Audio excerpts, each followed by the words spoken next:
नमस्कार दोस्तों, मैं प्रदीप कुमार आपको अपना चैनल पीकेसी एजुकेशन में स्वागत करता हूं।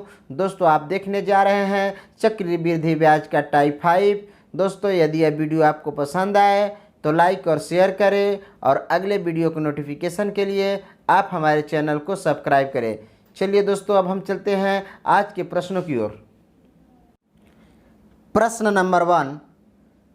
नंबर वन आपके स्क्रीन पर है। महाराष्ट्र की जनसंख्या में 4% वार्षिक वृद्धि होती है। महाराष्ट्र की जनसंख्या में 4% वार्षिक वृद्धि होती है, परंतु कोरोना की डर से कुछ लोग महाराष्ट्र छोड़कर बिहार चले जाने के कारण 1/2% की कमी हो जाती है। तो 3 वर्ष बाद यह जनसंख्या कितने प्रतिशत बढ़ जाएगी? देखिए दोस्तों, प्रश्न बहुत अच्छी है और ये प्रश्न जो है परीक्षाओं में पूछा जा चुका है। सिर्फ मैं इसमें थोड़ा सा चेंजिंग कर चुका हूँ। तो महाराष्ट्र की जनसंख्या कितनी? प्रत्येक वर्ष जो है 4% की वृद्धि होती है। तो देखिए दोस्तों, सबसे पहले हम क्या करेंगे, इसमें शुद्ध जनसंख्या निकालेंगे। शुद्ध जनसंख्या बराबर कितना हो जाएगा? देखिए, वर्तमान में कितनी बढ़ रही है? 4%, लेकिन उसमें आधा प्रतिशत की क्या हो जाती है?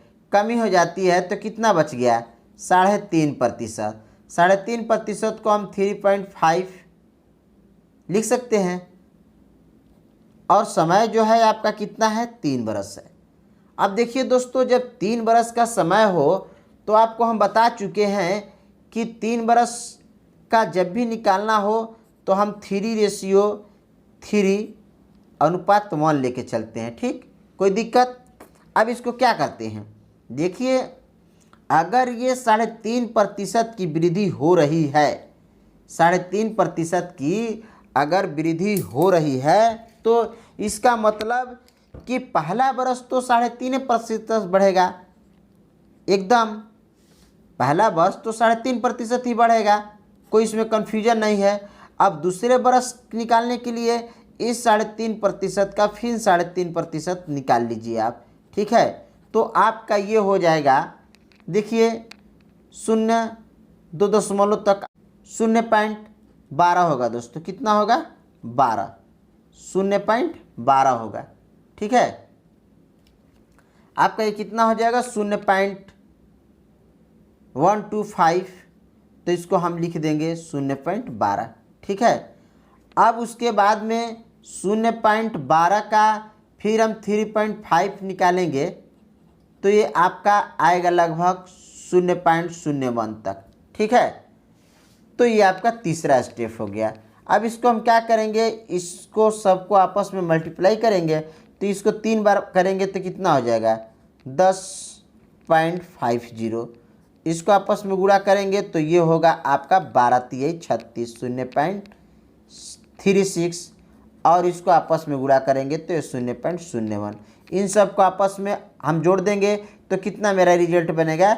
10.87%। कितनी वृद्धि होगी? 10.87% की क्या होगी? वृद्धि हो जाएगी। आपका रिजल्ट कितना बनेगा? 10.87%। ये रहा दोस्तों प्रश्न नंबर 1। दोस्तों, आप प्रश्न नंबर 1 को अच्छी तरह से समझ गए होंगे। अब चलते हैं प्रश्न नंबर 2 की ओर। प्रश्न नंबर 2 आपके स्क्रीन पर। एक पेड़ की ऊंचाई में प्रति वर्ष 2/16 गुना वृद्धि होती है। यदि पेड़ की वर्तमान ऊंचाई 64 सेंटीमीटर है तो 2 वर्ष में कितनी हो जाएगी? 2 वर्ष में कितनी हो जाएगी? तो देखिए दोस्तों, ऐसा प्रश्न आता है तो हम क्या करते हैं, यहाँ देखिए आपको कितना है? 2/16 है। तो ये क्या है? 2/16 गुनी बढ़ती है, यानी कि ये जो है क्या है? ये आपका वृद्धि है और ये उसकी क्या है? ये उसकी ऊंचाई है। ठीक, ये वृद्धि है और ये ऊंचाई है। तो ऐसे प्रश्न में हम क्या करते हैं कि जब वृद्धि होती है तो दोनों को आपस में हम जोड़ देते हैं। तो दोनों को आपस में हम जोड़ते हैं तो क्या हो जाता है, अगले वर्ष की ऊंचाई हो जाती है। तो ये कितना हो जाएगा, 16 और 2 कितना हो जाएगा, 18। ठीक, 18 बटा में क्या हो जाएगा, 16 हो जाएगा। ठीक, अगर जब ये घटता है, मान लीजिए कि 2/16 की कमी होती है, तो यहाँ आपको 14 बटा में 16 हो जाएगा। ठीक, अब बस हमें क्या निकालना है, ऊंचाई निकालना है, वर्तमान ऊंचाई निकालना है। तो देखिए वर्तमान ऊंचाई बराबर, अब हमें वर्तमान ऊंचाई निकालना है तो हम क्या करते हैं, अब यहाँ देखिए कि ये जो चीज़ हमें पूछ रहा है, तो 18 बटा में 16 और 18 बटा में 16 और गुणे 64, 2 वर्षों के लिए पूछ रहा है, तो हम इसको 2 बार लिख दिए। ठीक, ये कितना हो जाएगा, 16 चौको 64, ये कितने बार में चला जाएगा, 4 बार में, ये कितने बार में जाएगा, 2 बार में, ये 9 बार में, ये कितने बार में जाएगा, 9 बार में, और आपका रिजल्ट कितना बनेगा, 81। ठीक है, तो जब भी ऐसे प्रश्न आता है कि अगर किसी भी पेड़ में और चाहे किसी कोई चीज़ में अगर 2/16 का वृद्धि होती है, 1/8 की वृद्धि होती है, तो इस स्थिति में क्या करते हैं, जब वृद्धि होता है तो आपस में क्या होता है, ये दोनों जुड़ जाते हैं और जो हमारा योगफल आता है उसको हम ऊपर रखते हैं, और जब अगर कमी भी हो जाता है तो आपस में घट जाता है, और जो घटे हुए कमी को आता है उसको भी हम ऊपर लिखते हैं। ठीक, अब ये 2 वर्ष का था तो 2 बार हम इसको मल्टीप्लाई किए, अगर 4 बरस का रहता तो 4 बार करते, 3 बरस का रहता तो 3 बरस करते, 3 बार करते। ठीक है, अब चलते हैं दोस्तों प्रश्न नंबर 3 की ओर। प्रश्न नंबर 3 आपके स्क्रीन पर, कुछ उधार लिया, उसे वार्षिक किस्तों में चुकाया गया, यदि प्रत्येक किस्त 882 रुपया है तो 2 वर्ष का ब्याज 5% वार्षिक हो तो कितना धन उधार लिया। देखिए दोस्तों, इस प्रश्न में यही कह रहा है कि कुछ उधार लिया गया है, उसे वार्षिक किस्तों में चुकाया गया, यदि प्रत्येक किस्त 882 रुपया का है तो 2 वर्ष का ब्याज 5% वार्षिक हो तो कितना धन उधार लिया गया है। देखिए दोस्तों, ऐसे प्रश्न को भी हम बहुत ही आसानी से निकाल सकते हैं। देखिए इसमें हम क्या करते हैं, यहाँ पे आप देखिए कि ये 882 रुपया जो है क्या है, प्रत्येक किस्त 882 रुपया है, तो यहाँ हम मूलधन निकालने के लिए बस बहुत ही आसान तरीका है। मूलधन निकालने के लिए हम क्या करते हैं, 882 प्रत्येक किस्त है, 882 लिख देते हैं। अब एक चीज़ और है कि देखिए 5% को, देखिए 5% को हम क्या लिखते हैं, 5% को 21 बटा में 20 लिखते हैं। कैसे, पीछे के वीडियो में भी बताया था इस हिसाब से 1 + r, तो यहाँ 1 प्लस आपको 5 बटा में 20 हो जाएगा, ये कितने बार में 100 हो जाएगा, कितने बार में जाएगा, 20 बार में, 20 से कितना हो जाएगा, 21 बटा में 20। ठीक, और अगर 10 रहता है तो 11 बटा में 10 हो जाता है, अगर मान लीजिए कि 25 रहता है तो कितना हो जाएगा, अगर मान लीजिए 25% होता है तो 25 चौको 100, 5 बटा में 4 हो जाता है। तो इस तरह से तो हम क्या करते हैं, तो अब हमें मूलधन निकालना होता है तो हम इस नीचे वाले को क्या करते हैं, ऊपर कर देते हैं। ठीक, और कितने बरस के लिए, तो 2 वर्षों के लिए। कितने वर्षों के लिए गया था, 2 वर्षों के लिए, तो 2 बार इसको मल्टीप्लाई कर देते हैं, बस ये कितने बार में चला जाएगा, ये आपको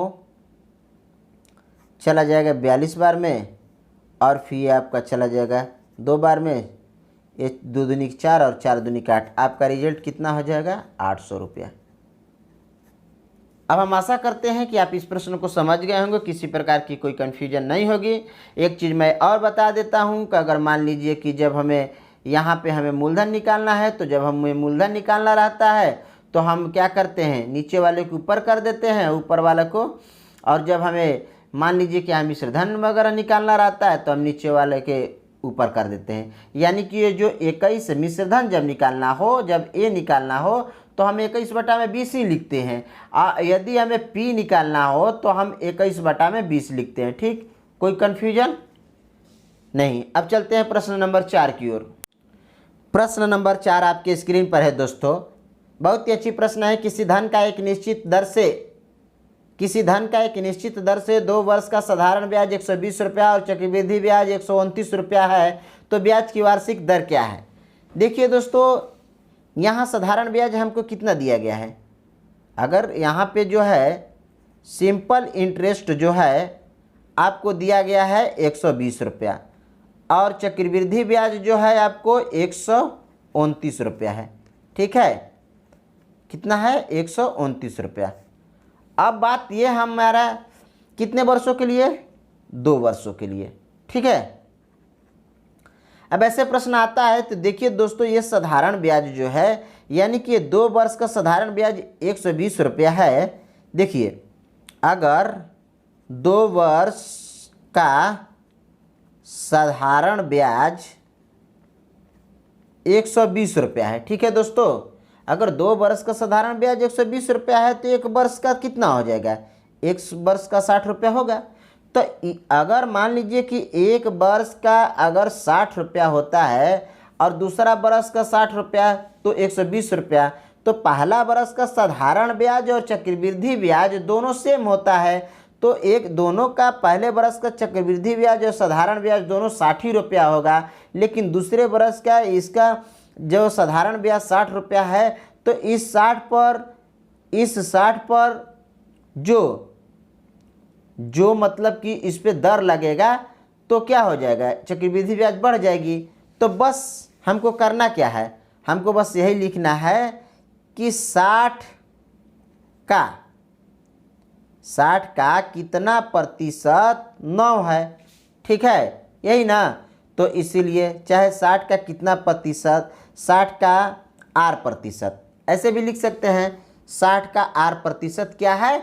9 है। इसीलिए आर बराबर क्या हो जाएगा? 9, और ये यहाँ भागा में रहेगा, उधर जाकर गुणा में हो गया। कितना हो जाएगा आपको? उधर जाएगा तो 100, और यहाँ का हो जाएगा आपका, ये भागा में चला जाएगा 60। 1 0 से 1 0 कट जाएगा। ये कितना बार में जाएगा? 3 दूनी के 6, और ये हो जाएगा आपको 5 दूनी के 10, ये हो जाएगा 3 के 9 और 3 5 15। आपका रिजल्ट कितना हो जाएगा? 15%। कोई दिक्कत नहीं। अब हम चलते हैं प्रश्न नंबर 5 की ओर। प्रश्न नंबर 5 आपके स्क्रीन पर है दोस्तों। चक्रवृद्धि ब्याज पर कोई धन उधार लिया गया, वह धन 2 वर्ष बाद बढ़कर 16,900 रुपया तथा 3 वर्ष बाद बढ़कर 17,576 रुपया हो जाता है, तो दर प्रतिशत प्रति वर्ष क्या होगा? देखिए दोस्तों, प्रश्न आपकी स्क्रीन पर है कि अगर चक्रवृद्धि ब्याज की दर से कोई धन उधार लिया गया, वह धन 2 वर्ष बाद बढ़कर कितना हो गया? यानी कि पहला मिश्र धन कितना हो गया आपका? 16,900 रुपया हो गया। ठीक है, और उसके बाद में दूसरा आपका मिश्र धन कितना हो गया? दूसरे बार जब तीसरे वर्ष में जो बढ़ा वो कितना हो गया? 17,576 रुपया हो गया। ठीक है, और उसके बाद में आपका T1 कितना है? 2 वर्ष, और T3 कितना हो गया आपका? ये हो गया आपका 3 वर्ष। ठीक, तो देखिए दोस्तों, ऐसे भी देख लीजिए इन दोनों का अंतर कितना हो जाएगा। यहाँ एक तरह से लिख लीजिए, इन दोनों का अंतर जो है 1 वर्ष का है। ठीक है, समय का अंतर 1 वर्ष का है, और इसका भी अंतर आप निकालिएगा तो कितना हो जाएगा? इसमें से अगर A2 में से घटेगा तो कितना आपका बच जाएगा? देखिए, यहाँ 6 के 6 हो जाएगा, और ये 7 के 7 हो जाएगा। उसके बाद में ठीक, और उसके बाद में ये 15 में से 9 जाएगा तो कितना बचेगा आपका? 6 बचेगा, और ये कैंसिल हो जाएगा, यानी कि 676 अंतर भी हो जाएगा। तो ऐसे प्रश्न को हम ये मैंने लिख दिया हूँ ताकि आपको यहाँ पे यूज करने में थोड़ा आराम हो जाए।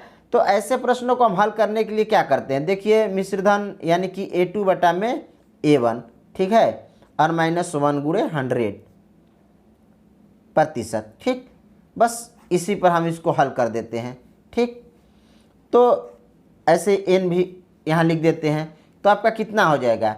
अब यही है कि यहाँ पे आपका दोनों का अंतर 1 बरस हुआ है, तो 1 बरस हुआ है तो इस 1 का मतलब कुछ भी नहीं रह गया। तो यहाँ आपको 17,576 और बटा में ये हो गया 16,900 और -1 और गुणे 100%।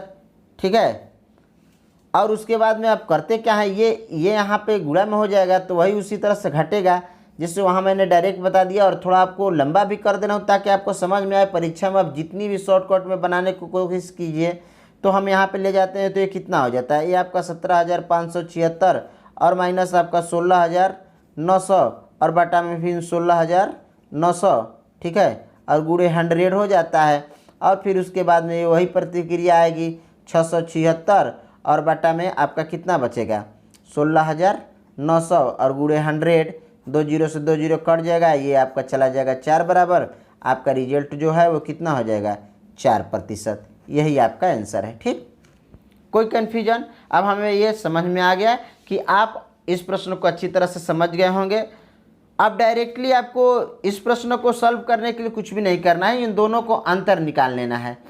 और इन दोनों को अंतर निकालने के बाद में, ठीक है, यहाँ इसको रख लेते हैं ताकि इसको थोड़ा आपको लाभदायक होगा। अब उसके बाद में मान लीजिए कि यहाँ अगर दोनों पर x² है तो x² भी अगर आता है 2, 3 जितना भी अगर बचेगा, समय का अंतर यहाँ 1 बरस था इसीलिए ये सेम टू सेम हो गया, जितना था उतना। अगर मान लीजिए यहाँ अंतर 2 बरस का होता तो 2 का x² हो जाता दोनों पर।